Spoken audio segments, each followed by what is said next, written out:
عبداللہ بن مسعود رضی اللہ عنہ نے فرمایا اللہ اور اس کے رسول صلی اللہ علیہ وسلم کی۔ اس کے بعد عبداللہ بن مسعود رضی اللہ عنہ سے جو اس کی گردن پر پاؤں رکھ چکے تھے کہنے لگا او بکری کے چرواہے، تو بڑی اونچی اور مشکل جگہ پر چڑھ گیا۔ واضح رہے کہ عبداللہ بن مسعود رضی اللہ عنہ مکے میں بکریاں چرایا کرتے تھے۔ اس گفتگو کے بعد عبداللہ بن مسعود رضی اللہ عنہ نے اس کا سر کاٹ لیا اور رسول اللہ صلی اللہ علیہ وسلم کی خدمت میں لا کر حاضر کرتے ہوئے عرض کیا یا رسول اللہ صلی اللہ علیہ وسلم، یہ رہا اللہ کے دشمن ابو جہل کا سر۔ آپ نے 3 بار فرمایا واقعی اس اللہ کی قسم جس کے سوا کوئی معبود نہیں۔ اس کے بعد فرمایا اللہ اکبر، الحمد للہ الذی صدق وعدہ ونصر عبدہ وہزم الاحزاب وحدہ۔ اللہ اکبر، تمام حمد اللہ کے لیے ہے جس نے اپنا وعدہ سچ کر دکھایا، اپنے بندے کی مدد فرمائی اور تنہا سارے گروہوں کو شکست دی۔ پھر فرمایا چلو مجھے اس کی لاش دکھاؤ۔ جب آپ صلی اللہ علیہ وسلم کو لاش دکھائی گئی تو آپ نے فرمایا یہ اس امت کا فرعون ہے۔ معاذ بن عمرو اور معوذ بن افرا کے ایمان افروز کارناموں کا ذکر ہو چکا ہے۔ حقیقت یہ ہے کہ اس معرکے میں قدم قدم پر ایمان کے ایسے تابناک نقوش پیش آئے جن میں عقیدت کی قوت اور اصول کی پختگی نمایاں اور جلوگر تھی۔ اس معرکے میں باپ اور بیٹے میں، بھائی اور بھائی میں صف آرائی ہوئی، اصولوں کے اختلاف پر تلواریں بے نیام ہوئیں اور مظلوم و مقہور نے ظالم و قاہر سے ٹکرا کر اپنے غصے کی آگ بجھائی۔ ابن عباس رضی اللہ عنہ سے روایت ہے کہ نبی صلی اللہ علیہ وسلم نے صحابہ کرام سے فرمایا مجھے معلوم ہے کہ بنو ہاشم وغیرہ کے کچھ لوگ زبردستی میدان جنگ میں لائے گئے ہیں، انہیں ہماری جنگ سے کوئی سروکار نہیں ہے، لہذا بنو ہاشم کا کوئی آدمی کسی کی زد میں آ جائے تو وہ قتل نہ کرے، اور ابو البختری بن ہشام کسی کی زد میں آ جائے تو وہ اسے قتل نہ کرے، اور عباس بن عبد المطلب کسی کی زد میں آ جائے تو وہ بھی انہیں قتل نہ کرے کیونکہ وہ بالجبر لائے گئے ہیں۔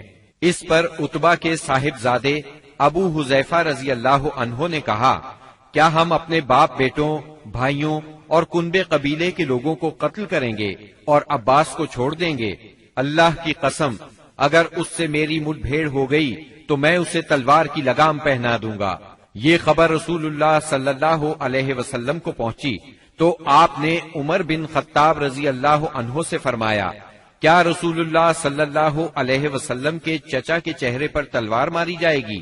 عمر رضی اللہ عنہ نے کہا یا رسول اللہ مجھے چھوڑیے، میں تلوار سے اس شخص کی گردن اڑا دوں، کیونکہ اللہ کی قسم یہ شخص منافق ہو گیا ہے۔ بعد میں ابو حذیفہ رضی اللہ عنہ کہا کرتے تھے اس دن میں نے جو بات کہہ دی تھی اس کی وجہ سے مجھے برابر خوف لگا رہتا ہے، صرف یہی صورت ہے کہ میری شہادت اس کا کفارہ بن جائے، اور بالآخر وہ یمامہ کی جنگ میں شہید ہو ہی گئے۔ ابو البختری کو قتل کرنے سے اس لیے منع کیا گیا تھا کہ مکے میں یہ شخص سب سے زیادہ رسول اللہ صلی اللہ علیہ وسلم کی ایذا رسانی سے اپنا ہاتھ روکے ہوئے تھا، آپ کو کسی قسم کی تکلیف نہ پہنچاتا تھا اور نہ اس کی طرف سے کوئی ناگوار بات سننے میں آتی تھی، اور یہ ان لوگوں میں سے تھا جنہوں نے بنی ہاشم اور بنی مطلب کے بائیکاٹ کا صحیفہ چاک کیا تھا۔ لیکن ان سب کے باوجود ابو البختری کو قتل کر دیا گیا۔ ہوا یہ کہ مجزر بن زیاد سے اس کی مد بھیڑ ہو گئی، اس کے ساتھ اس کا ایک اور ساتھی بھی تھا، دونوں ساتھ ساتھ لڑ رہے تھے۔ مجزر نے کہا ابو البختری، رسول اللہ صلی اللہ علیہ وسلم نے ہمیں آپ کو قتل کرنے سے منع کیا ہے۔ اس نے کہا اور میرا ساتھی؟ مجزر نے کہا نہیں واللہ ہم آپ کے ساتھی کو نہیں چھوڑ سکتے۔ اس نے کہا اللہ کی قسم تب میں اور وہ دونوں مریں گے۔ اس کے بعد دونوں نے لڑائی شروع کر دی، مجزر نے مجبوراً اسے بھی قتل کر دیا۔ مکے کے اندر جاہلیت کے زمانے سے عبد الرحمن بن عوف رضی اللہ عنہ اور امیہ بن خلف میں باہم دوستی تھی۔ جنگ بدر کے روز امیہ اپنے لڑکے علی کا ہاتھ پکڑے کھڑا تھا کہ اتنے میں ادھر سے عبد الرحمن بن عوف کا گزر ہوا۔ وہ دشمن سے کچھ زرہیں چھین کر لادے لیے جا رہے تھے۔ امیہ نے انہیں دیکھ کر کہا، کیا تمہیں میری ضرورت ہے؟ میں تمہاری ان زرہوں سے بہتر ہوں۔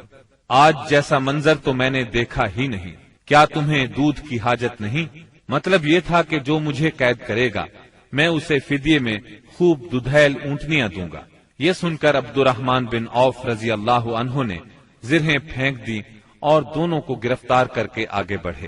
عبد الرحمن بن عوف رضی اللہ عنہ کہتے ہیں کہ میں امیہ اور اس کے بیٹے کے درمیان چل رہا تھا کہ امیہ نے پوچھا، آپ لوگوں میں کون سا آدمی تھا جو اپنے سینے پر شتر مرغ کا پر لگائے ہوئے تھا؟ میں نے کہا، وہ حمزہ بن عبد المطلب رضی اللہ عنہ تھے۔ امیہ نے کہا، یہی شخص ہے جس نے ہمارے اندر تباہی مچا رکھی تھی۔ سیدنا عبد الرحمن رضی اللہ عنہ کہتے ہیں کہ واللہ میں ان دونوں کو لیے جا رہا تھا کہ اچانک بلال رضی اللہ عنہ نے امیہ کو میرے ساتھ دیکھ لیا تو انہوں نے کہا، او ہو کفار کا سرغنہ امیہ بن خلف، اب یا تو میں بچوں گا یا یہ بچے گا۔ میں نے کہا، اے بلال رضی اللہ عنہ، یہ میرا قیدی ہے۔ انہوں نے کہا، اب یا تو میں رہوں گا یا یہ رہے گا۔ پھر نہایت بلند آواز سے پکارا، اے اللہ کے مددگارو، یہ رہا کفار کا سرغنہ امیہ بن خلف، اب یا تو میں رہوں گا یا یہ رہے گا۔ عبد الرحمن بن عوف رضی اللہ عنہ کہتے ہیں کہ اتنے میں لوگوں نے ہمیں گھیرے میں لے لیا۔ میں ان کا بچاؤ کر رہا تھا مگر ایک آدمی نے تلوار سے اس کے بیٹے کے پاؤں پر ضرب لگائی اور وہ وہیں گر گیا۔ ادھر امیہ نے اتنے زور سے چیخ ماری کہ میں نے ویسی چیخ کبھی سنی ہی نہ تھی۔ میں نے کہا، نکل بھاگو، مگر آج بھاگنے کی گنجائش نہیں۔ اللہ کی قسم میں تمہارے کچھ کام نہیں آ سکتا۔ عبد الرحمن رضی اللہ عنہ فرماتے ہیں کہ لوگوں نے اپنی تلواروں سے ان دونوں کو کاٹ کر ان کا کام تمام کر دیا۔ اس کے بعد عبد الرحمن بن عوف رضی اللہ عنہ کہا کرتے تھے، اللہ بلال رضی اللہ عنہ پر رحم کرے، میری زرہیں بھی گئیں اور میرے قیدی کے بارے میں مجھے تڑپا بھی دیا۔ سیدنا عمر بن خطاب رضی اللہ عنہ نے اپنے ماموں عاص بن ہشام بن مغیرہ کو قتل کیا۔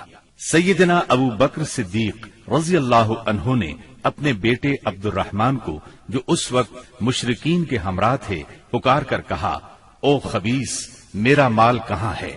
عبد الرحمن نے جواب میں ایک شعر کہا جس کا ترجمہ یوں ہے، ہتھیار، تیز رو گھوڑے اور اس تلوار کے سوا کچھ باقی نہیں جو بڑھاپے کی گمراہی کا خاتمہ کرتی ہے۔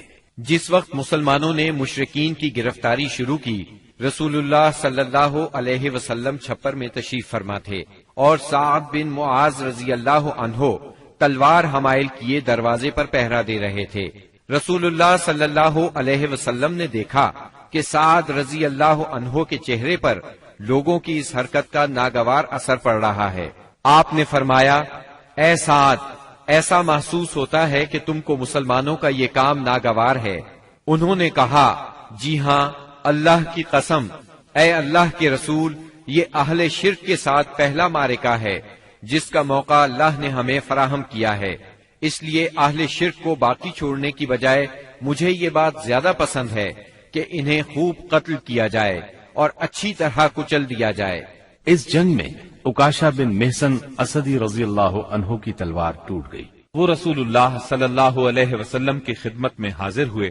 آپ نے انہیں ایک چھڑی تھما دی اور فرمایا، عکاشہ، اسی سے لڑائی کرو۔ عکاشہ نے اسے رسول اللہ صلی اللہ علیہ وسلم سے لے کر ہلایا تو وہ ایک لمبی، مضبوط اور چمچم کرتی ہوئی سفید تلوار میں تبدیل ہو گئی۔ پھر انہوں نے اسی سے لڑائی کی یہاں تک کہ اللہ نے مسلمانوں کو فتح نصیب فرمائی۔ اس تلوار کا نام اون یعنی مدد رکھا گیا تھا۔ یہ تلوار مستقلاً عکاشہ رضی اللہ عنہ کے پاس رہی اور وہ اسی کو لڑائیوں میں استعمال کرتے رہے، یہاں تک کہ دور صدیقی میں مرتدین کے خلاف جنگ کرتے ہوئے شہید ہو گئے۔ اس وقت بھی یہ تلوار ان کے پاس ہی تھی۔ خاتمہ جنگ کے بعد مصعب بن عمیر ابدری رضی اللہ عنہ اپنے بھائی ابو عزیز عمیر ابدری کے پاس سے گزرے۔ ابو عزیز نے مسلمانوں کے خلاف جنگ لڑی تھی اور اس وقت ایک انصاری صحابی اس کا ہاتھ باندھ رہے تھے۔ مصعب نے اس انصاری سے کہا، اس شخص کے ذریعے اپنے ہاتھ مضبوط کرنا، اس کی ماں بڑی مالدار ہے، وہ غالباً تمہیں اچھا فدیہ دے گی۔ اس پر ابو عزیز نے اپنے بھائی مصعب رضی اللہ عنہ سے کہا، کیا میرے بارے میں تمہاری یہی وصیت ہے؟ مصعب رضی اللہ عنہ نے فرمایا، ہاں، تمہاری بجائے یہ انصاری میرا بھائی ہے۔ جب مشرکین کی لاشوں کو کنویں میں ڈالنے کا حکم دیا گیا اور عتبہ بن ربیعہ کو کنویں کی طرف گھسیٹ کر لے جایا جانے لگا تو رسول اللہ صلی اللہ علیہ وسلم نے اس کے صاحبزادے ابو حذیفہ رضی اللہ عنہ کے چہرے پر نظر ڈالی، دیکھا تو غمزدہ تھے، چہرہ بدلا ہوا تھا۔ آپ صلی اللہ علیہ وسلم نے فرمایا، ابو حذیفہ، غالباً اپنے والد کے سلسلے میں تمہارے دل کے اندر کچھ احساسات ہیں۔ انہوں نے کہا، نہیں واللہ یا رسول اللہ، میرے اندر میرے باپ کے بارے میں اور ان کے قتل کے بارے میں ذرا بھی لرزش نہیں، البتہ میں اپنے باپ کے متعلق جانتا تھا کہ ان میں سوجھ بوجھ ہے، دور اندیشی اور فضل و کمال ہے، اس لیے میں آس لگائے بیٹھا تھا کہ یہ خوبیاں انہیں اسلام تک پہنچا دیں گی، لیکن اب ان کا انجام دیکھ کر اور اپنی توقع کے خلاف کفر پر ان کا خاتمہ دیکھ کر مجھے افسوس ہے۔ اس پر رسول اللہ صلی اللہ علیہ وسلم نے سیدنا ابو حذیفہ رضی اللہ عنہ کے حق میں دعائے خیر فرمائی اور ان سے بھلی بات کہی۔